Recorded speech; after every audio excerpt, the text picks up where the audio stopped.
Welcome back to another technical deep dive here in the debug zone. Today, we're tackling a big question and breaking it down with insights from other users. Hopefully, this clears up some misconceptions and helps you get the answer you need.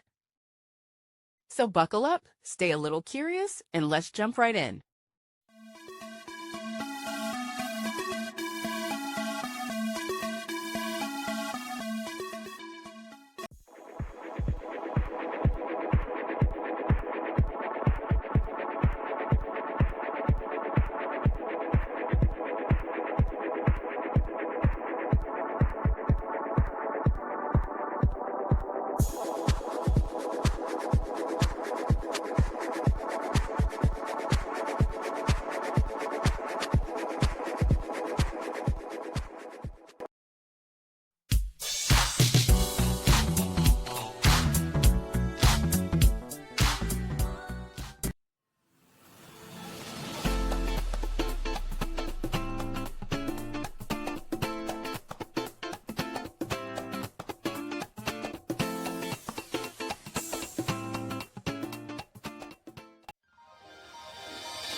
And that's a wrap.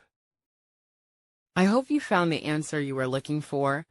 If you did, take a second to hit that subscribe button. It really helps out. And let me know in the comments which solution worked best for you. See you next time in the debug zone.